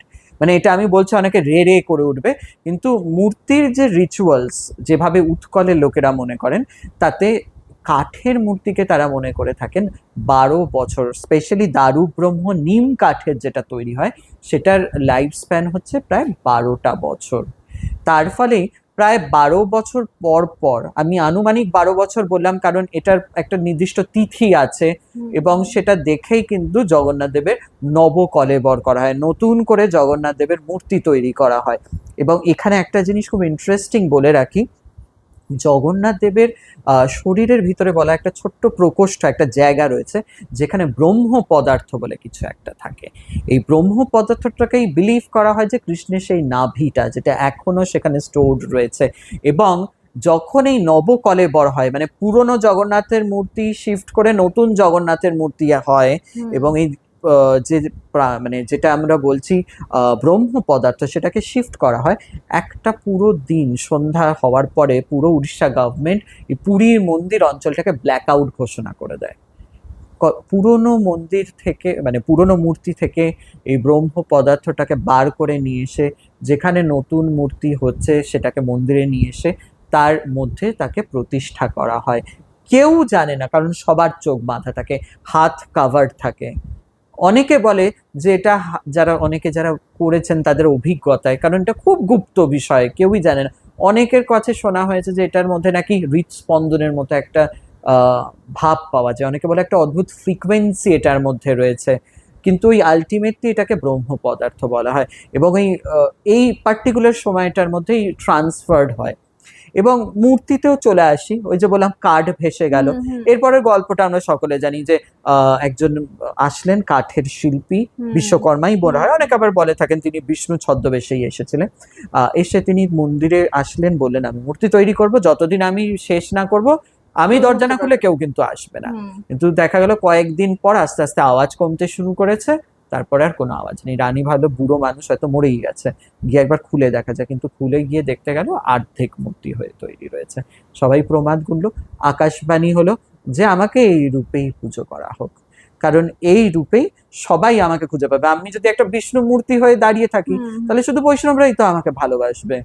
কিন্তু উনি তো প্রচন্ড লোভী, ওনার লোভটা হচ্ছে আমি সবাইকে আমি আমার কাছে নেব, আমাকে সমস্ত, মানে আমি সবার সাথে মিলে যাব। মানে এখানে ছোট্ট একটা উদাহরণ দিয়ে রাখি, আমাদের যে সিনারিও, যে আমরা সবসময় চাই যে যে রাজা হবে তার মাথাতেই ছাতা ধরবো। তাই আমরা যারা অ্যাপলিটিক্যাল, আমরা যারা রাজনীতিতে বিশ্বাস করি না, আমরা যেই সরকারে আসুক আমরা তার সাথেই সমর্থনে যেতে চাই, সহযোগিতায় যেতে চাই। সেরকমই জগন্নাথের ক্ষেত্রেও তাই, মানে যে ধর্মের, মানে যে বিলিফ সিস্টেমস এর মানুষই আসুক হিন্দু ধর্ম থেকে, আমি তার সাথেই থাকবো, আমি কাউকে ব্রাত্য করব না, কেউ আমাকে ছেড়ে যেতে পারবে না। এবার আসি রথে। রথের একটা খুব রোচক কাহিনী রয়েছে, জগন্নাথ দেব কেন রথে যাবে। এখানে কৃষ্ণলীলায় বলা হচ্ছে, যখন কৃষ্ণ মথুরাতে যাচ্ছে বৃন্দাবন থেকে, সকল গোপিনীরা হা হুতাশ করে কাঁদছে। এবার কৃষ্ণ এগিয়ে যাচ্ছে রথে, আর কৃষ্ণর পিছন পিছন ওরা ছুটে যাচ্ছে। সবাই বলছে, কৃষ্ণ তোমাকে ছাড়া আমরা বাঁচবো কি করে, মানে আমরা তো কোনোদিন ভাবিনি তোমাকে ছাড়া বাঁচা যেতে পারে। তুমি দুষ্টুমি করেছো, সেটাও আমরা মেনে নিয়েছি, তুমি যা করেছো, হাড়ি ভেঙেছো, আমাদের বস্ত্র চুরি করেছো, আমাদের উপর যা যা অত্যাচার করেছো আমরা হাসি মুখে মেনেছি, তোমাকে ছাড়া যে বাঁচা যায় সেটা তো আমরা শিখিনি, আমরা কি করব। কৃষ্ণ তো কিছুতেই থামাতে পারছে না, রাধিকা কিছু বলছে না, চুপচাপ তিনি, কিন্তু বাকিরা তো সবাই বলছে, গোপবাসীগণ বলছে আমরা কি করে তোমায় ছাড়া বাঁচবো। তখন কৃষ্ণ বলছে, হে গোপীগণ গোপিনীগণ, আমি তোমাদের কথা দিলাম, কলিকালে আমি জগন্নাথ রূপে অবতীর্ণ হব, আর সেই দিন আমি রথে থাকবো, তোমরা থাকবে আমার সামনে, তোমরা আমাকে টেনে টেনে নিয়ে যাবে, আমি তোমাদের সাথে যাব। আজকে যেমন আমার পিছন পিছন তোমরা ছুটে আসছো, আমার দেখে বুক ফেটে যাচ্ছে। ওই যে যতটুকুনি তোমাদের দুঃখ দিলাম, আমি কথা দিচ্ছি আমি সেই আনন্দটুকুনি দিয়ে তোমাদেরকে ভরিয়ে দেবো। তাই তিনি প্রত্যেক বছর আনন্দ দিতে নামেন। যেমন রাজা প্রত্যেক দিন রাজপ্রাসাদে রাজকার্য করেন, কিন্তু কিছু কিছু দিন হয় তিনি রাজপথে নেমে যান। উড়িয়া ভাষায় এটাকে বলা হয় বড় দাণ্ড, রাজপথ। তিনি সেখানে নেমে তার কিভাবে রাজ্য চলছে তিনি দেখেন। এমনই তিনি রাজা যে গজপতি মহারাজ, যিনি উড়িষ্যার রাজা, তিনি পর্যন্ত আসেন জগন্নাথ দেবের পুজোয় সোনার ঝাঁটা দিয়ে ঝাড়ু দিতে, এটাকে চেহারা পড়া বলা হয়। যে জগন্নাথের কাছে রাজাও কিন্তু একজন ঝাড়ুদারের একটা মানে জায়গা পেয়ে যাচ্ছে। এবং এখান থেকে তিনি বারবার বলছেন, কোনো কাজ কিন্তু নিচু নয় আমার কাছে। রাজাও ঝাড়ু দিচ্ছে, ঝাড়ুদারও ঝাড়ু দিচ্ছে, আমার কাছে তোমরা সবাই সমান। যারা মন্দিরে আসতে পারছো না তাদের জন্য আমি আজ রথে নেমে বসে রয়েছি। এই যে লক্ষ্মীর সাথে ঝগড়া, 3 দিন রথে বসে রয়েছি, বা একদিন রথ পৌঁছাতে পারলো না বলে আরেক দিন আমি রথে করে গেলাম, এই যে 5 দিন আমি রথকে নিয়ে এত লীলা করলাম, এই 5টা দিন সারা বছর না দেখার যে দুঃখ বা শোক, সুদে আসলে আমি তোমাদেরকে চুকিয়ে দেবো। যে যখন পারছে আসছে, জগন্নাথকে দেখছে, জগন্নাথের রথে হাত দিচ্ছে, ছুটছে, যদি ভিড় থেকে এগিয়ে যেতে পারে তাহলে তো অনেক সময় রথ স্পর্শ পর্যন্ত করতে পারছে। সো এইটাই হচ্ছে জগন্নাথ দেবের লীলা। এবং শুধু তাই নয়, এই 3টে রথের কিন্তু আলাদা আলাদা 3টে নাম রয়েছে। জগন্নাথ দেবের রথের নাম হচ্ছে নন্দী ঘোষ, সুভদ্রা দেবীর রথের নাম হচ্ছে দর্পদলন বা দেবদলন, আর বলভদ্র দেবের রথের নাম হচ্ছে তালধ্বজ। এবার এই 3টে রথের আবার 3টে আলাদা আলাদা কালার আছে, মানে আমি দূর থেকে দেখে বলে দিতে পারবো কোনটা জগন্নাথ, কোনটা বলভদ্র, কোনটা সুভদ্রা দেবী। জগন্নাথ দেবের রথে বেসিক্যালি থাকে হচ্ছে লাল আর হলুদ, বলভদ্র দেবের রথে থাকে লাল, সবুজ আর কিছুটা হলুদের স্পর্শ বলা যেতে পারে। আর সুভদ্রা দেবী হচ্ছে লাল আর কালো। এবার হলুদ রংটা যেহেতু কৃষ্ণ হলুদের সাথে অ্যাসোসিয়েটেড, মানে তিনি যেহেতু পীত পটাম্বরধারী, তাই হলুদ থাকছে। সুভদ্রা দেবী শক্তি রূপা, তাই কালো। এবার এখানে একটা কথা হতে পারে যে আমাদের বাংলায় আবার বলা হয় কালোটা অশুভ রং, কালোটার সাথে। এবার ওই যে বলে না, good girls goes to everywhere, sorry, good girl goes to heaven and bad girl goes to everywhere. সেখানে মানে শক্তি, তিনি তো মানে বাঁধনহীন এবং তিনি মহামায়া স্বরূপা। মনে রাখতে হবে, এখানে সুভদ্রা বলতে কিন্তু শুধুমাত্র আমরা অর্জুনের স্ত্রী বলছি না বা কৃষ্ণের বোন বলছি না, তিনি কিন্তু বিষ্ণু শক্তি স্বরূপিণী মহামায়া স্বরূপা বলা হচ্ছে। তিনি আদ্যা শক্তি মহামায়া, তাই তার রথের মধ্যে কালোর প্রভাব আছে। আর বলভদ্র দেবের রথের মধ্যে থাকছে সবুজ, কারণ বলভদ্র দেবের অস্ত্র কি? লাঙল। এই লাঙলটা যেহেতু চাষাবাদের প্রতীক, উড়িষ্যা আমাদের বাংলার মতোই কিন্তু নদীমাতৃক দেশ, প্রচুর চাষাবাদ হয়, প্রচুর ধান চাষ হয় সেখানে, সেই জন্য সবুজের একটা প্রতীক। এবার কি দাঁড়ালো? হলুদ বৈষ্ণব প্রতীক, কালো শাক্ত প্রতীক, আর সবুজ হচ্ছে শৈব প্রতীক। এটা গেল হচ্ছে রথের মোটামুটি একটা স্ট্রাকচার। এবার আমি যদি দেখি রথের সারথি কারা। জগন্নাথ দেবের রথের সারথি হচ্ছে দারুক। আচ্ছা। বলভদ্র দেবের রথের সারথি হচ্ছে মাতুলি। কিন্তু সুভদ্রা দেবীর রথের সারথি ইন্টারেস্টিংলি হচ্ছে তার স্বামী অর্জুন। মানে স্বামী রথ চালাচ্ছে, মানে C the designation of a man, মানে কতটা নারীর সেখানে এম্পাওয়ারমেন্ট, যে সে বোন হয়ে বিয়ের পরেও তার দাদার বাড়ি এসে বৌদির থেকে বেশি অধিকার পাচ্ছে, সে রথে চড়ছে, সে সবার মাঝখানে নামতে পারছে, সে কিন্তু অন্তরপুর বাসিনী নয়, এবং তার হাজবেন্ড তাকে রথে করে নিয়ে যাচ্ছে, মানে অলমোস্ট লাইক সে ইনস্ট্রাকশন দেবে আমাকে এইভাবে তুমি নিয়ে যাবে, সেইভাবে কিন্তু তাকে নিয়ে যেতে হচ্ছে। এবং মনে রাখতে হবে, এই রথগুলোর মধ্যে কিন্তু শুধু জগন্নাথ, বলভদ্র, সুভদ্রা দেবী থাকে না, তাছাড়া প্রচুর পার্শ্ব দেবী দেবতা থাকে, যাদেরকে সাইড গডস অ্যান্ড গডেসেস বলা হয়। তাছাড়াও এখানে ঋষিগণ থাকেন, সপ্তর্ষির মধ্যে যে যে ঋষি রয়েছে তারা থাকেন, নর্তকীগণ থাকেন, মানে যাদেরকে আমরা উর্বশী, রম্ভা যে নর্তকী বলি তারা থাকেন, তার সাথে সাথে যক্ষগণ থাকেন, বিভিন্ন মানে পৃথিবীর যত ধরনের বিংস রয়েছে বা এই সৃষ্টির যত ধরনের বিংস রয়েছে সবাইকে কিন্তু রথে অধিকার দেওয়া হয়েছে, কেউ ব্রাত্য নয়। এবার জগন্নাথ দেবের যে রথের দ্বারপালক তারা হচ্ছে জয় বিজয়। জগন্নাথ দেবের মানে আমরা জানি যে বৈকুণ্ঠে জয় বিজয় ওনার দ্বারপালক ছিলেন ওনারাই। সুভদ্রা দেবীর রথের দ্বারপালক হচ্ছে গঙ্গা এবং যমুনা। তাই জগন্নাথ সর্বদেবময় একজন দেবতা, তিনি পরব্রহ্ম, দারুব্রহ্ম স্বরূপ, পরম চেতনাময় একজন দেবতা। তাকে পুরো বিশ্বের একটা আকার হিসাবে ধরা হয়, এবং তাকে নিয়ে যে শুধুমাত্র আমরা মানে হিন্দু ধর্মাবলম্বী মানুষরাই এক্সাইটেড তা কিন্তু নয়, দেশ বিদেশ থেকে মানুষ দেখতে আসে এই জনসমুদ্র, মানে কোটি কোটি মানুষের মাথা, মানে এটা বোধহয় মানে যত সম্ভব, আমি যদি খুব ভুল না করে থাকি, কুম্ভের পর এরকম জনসমুদ্র বোধহয় খুব কম হয়। এবং আমি অত্যন্ত কৃতজ্ঞতা জানাই উড়িষ্যা সরকার এবং তাদের পরিচালন ব্যবস্থাকে, যে কি সুচারুভাবে তারা অত বড় একটা অনুষ্ঠানকে প্রত্যেক বছর আয়োজন করে থাকেন। তাই রথ আসছে, আমি সবাইকেই বলবো রথ টানুন, কিন্তু রথের মাহাত্ম্যটা বুঝে টানুন। কারণ আমাদের যে এই ফেস্টিভিটিগুলো রয়েছে, এই ফেস্টিভিটিগুলোর মধ্যে কোথাও না কোথাও কিন্তু সায়েন্স লুকিয়ে রয়েছে, কোথাও না কোথাও সমাজ চেতনা। আপনি আপনার বাড়ির স্ত্রীকে অপমান করছেন, আপনি খুব জগন্নাথ জগন্নাথ করছেন, জগন্নাথ আপনার কথা শুনতে বয়ে গেছে তার। আপনার স্ত্রীকে আপনি হ্যাটা করছেন, দুধ ছাই করছেন, অথচ এক্সপেক্ট করছেন জগন্নাথ আপনাকে কৃপা করবে, তাহলে কিন্তু খুব ভুল করছেন আপনি। আমাকে যদি তার কৃপা লাভ করতে হয়, তাহলে তার মতো করে কিন্তু আমাকে বাঁচতে হবে। আর এখানে আরেকটা জিনিস খুব গুরুত্বপূর্ণ, যেটা আমি বলতে মানে দ্বিধা নেই, যে বড় বড় যারা জগন্নাথ রিসার্চার বা যারা জগন্নাথ নিয়ে কাজ করছে এখনো অবধি, তারা সমাজের একটা অংশকে এখনো ব্রাত্য করে রেখেছে, যেটা বিশেষ চাহিদা সম্পন্ন, যাদেরকে আমরা হ্যান্ডিক্যাপ বা প্রতিবন্ধী বলে বা দিব্যাঙ্গ বলে আলাদা করে দিই, হাসাহাসি করি তাদেরকে, একটা ওরা কিছু পারে না। কিন্তু একবার জগন্নাথকে দেখুন তো, তিনিও তো হুইল চেয়ারে যেরকম ওরা চড়ে যায়, জগন্নাথ রথে চড়েই তো যাচ্ছে। ওদেরও হাত পা অসম্পূর্ণ, জগন্নাথও কিন্তু অসম্পূর্ণ। বোধহয় এদের শোক দুঃখ কষ্টটাও তিনি নিজের করে নিয়েছেন তার অসম্পূর্ণতাটায়। তাই আপনার বাড়িতে যদি এরকম কেউ থাকে আত্মীয় স্বজনের মধ্যে, প্লিজ তাকে একটু সম্মান, তার ডিউ রেসপেক্টটা দিন, দেখবেন জগন্নাথ এমনি আপনাকে কৃপা করবে।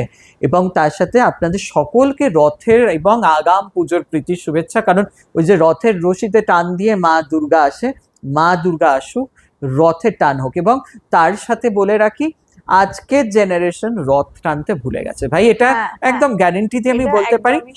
আমরা ছোটবেলায় রথ টানতাম, জয় জগন্নাথ স্বামী কি জয়, এবং যারা একটু দুষ্টু হতো তারা আবার তার সাথে জুড়ে দিত, জয় জগন্নাথ কি খায়, পাঁপড় ভাজা মুড়ি খায়, জগন্নাথের রথ মানে তেলে ভাজা পাঁপড় ভাজা মুড়ি, এবং কম্পিটিশন হতো কার রথ কার থেকে বড়, কার থেকে কত।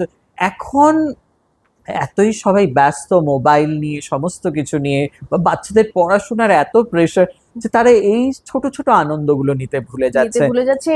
ইভেন আমাদের যে পরবর্তী যে জেনারেশনটা তৈরি হচ্ছে নতুন করে, তারা তো রথের কি মহিমা কি মাহাত্ম্য সেটা চিনতেই শিখছে না। এখন রাস্তায় বেরোলে কটা রথ দেখা যায়। আমি সেটাই বলবো যে আপনারা যেমন দেখুন, আমরা বাঙালি হিসেবে তো গর্বিত বোধ করি, রবীন্দ্রনাথ নজরুল এগুলো। আর দেখুন, আমাদের হয়তো বিশাল বড় বড় ম্যানশনস হাউসেস নেই, বিজনেস নেই, প্রপার্টিজ নেই, প্রচুর অ্যাসেটস নেই, আমরা হয়তো আমাদের পরবর্তী প্রজন্মকে অনেক কিছু দিয়ে যেতে পারবো না, unlike Ambanis Adanis and so many business big big houses and big shots. But আমরা যেটা আমাদের পরবর্তী প্রজন্মকে দিয়ে যেতে পারি, সেটা হচ্ছে আমাদের ট্র্যাডিশনস গুলো। কারণ আলটিমেটলি কালচারাল ক্যাপিটাল তো আমাদের এই বেঙ্গলকেই ধরা হয়, এবং সারা পৃথিবীর মানুষ এখানে আসে এই জিনিসগুলোকে উপভোগ করার জন্য। একটা সময় আমরা কাটালাম তোমার সাথে, মানে সত্যি কথা, এরকম অজানাকে জানার যে রহস্য বা যে গল্প, সেটা তোমার থেকে শুনতে পেরে ভীষণ ভালো লাগলো। আর আমি জানি যে তোমার কাছে এরকম অনেক অজানা ঘটনা বা গল্প তুমি জানো, সেটা নিয়ে আমি চাই আরো পরবর্তী এপিসোডে তুমি আসো। আর অবশ্যই আপনারা প্লিজ প্রচুর কমেন্ট করে কমেন্ট সেকশন ভরিয়ে দিন, যাতে দাদা আবারও আসে অন্য কোনো গল্প নিয়ে বা জগন্নাথের কোনো গল্প নিয়ে। আমার কিন্তু এপিসোডটা ভীষণ ইন্টারেস্টিং লেগেছে আজকে করতে। আমি জানি আপনার পর্দার ওপারে যারা আপনারা বসে এতক্ষণ ধরে এপিসোডটা দেখলেন, আমাদের সাথে থাকলেন, আপনারাও যথেষ্ট এনজয় করেছেন, একটু বোর হননি নিশ্চয়ই। আর হবেন বা কেন, যাকে নিয়ে কথা হচ্ছে, যে জগন্নাথকে নিয়ে আমাদের কথা হচ্ছে, তার কথা শুনলে কখনো বোর ফিল হয়? একদমই না। আমরা আমাদের অনুষ্ঠানের একদম শেষ পর্যায়ে চলে এসেছি। আর সেই ক্ষেত্রে আমাদের থেকে একটা ছোট, তাই চিনির সাথে চায়ের আড্ডাতে এসে আমার সাথে আড্ডা দিয়ে আশা করি তোমার ভালো লেগেছে। দুর্দান্ত, মানে আমি থ্রু আউট থারলি এটাকে এনজয় করেছি, এবং অনেক শুভেচ্ছা রইল। আসলে আজকাল এই ধরনের আলোচনা তো লোকে বলতে চায় না। আর একটা কথাই আমি শুধু শেষে বলবো, অসংখ্য এরকম পুরাণ গাথা কাহিনী রয়েছে। বরুণের 1000 চোখ, ইন্দ্রের 100, আমার 2, তা দিয়ে আমি যতটুকুনি জানি সেইটুকুনি বলতে পারি। আরো অনেক কিছু হয়তো বাকি রয়েছে জানার, বাকিটা না হয় দর্শকদের উপর থাক। একদম একদম। তোমাকে অনেক ধন্যবাদ আমার আজকের এই পডকাস্টে আসার জন্য। আর এটা একটা ছোট্ট উপহার আমাদের এই থ্যাংক ইউ, চিনির সাথে চায়ের আড্ডার তরফ থেকে অসংখ্য ধন্যবাদ। মানে এইটা উপরি পাওনা, এটা আমার এক্সপেকটেশনের বাইরে ছিল। Thank থ্যাংক you, ইউ, তোমাদের thank you. অনেক শুভেচ্ছা এবং তোমাদের উত্তর উত্তর শ্রীবৃদ্ধি হোক। Thank you. তাই আজকের এপিসোডটা এখানেই আমরা শেষ করছি। দেখা হচ্ছে পরবর্তী এপিসোডগুলো নিয়ে। আশা করি আপনাদের এপিসোডটা ভালো লেগেছে, তাই দেখতে থাকবেন চিনির সাথে চায়ের আড্ডা। দেখা হচ্ছে নতুন কোনো এপিসোড নিয়ে খুব তাড়াতাড়ি।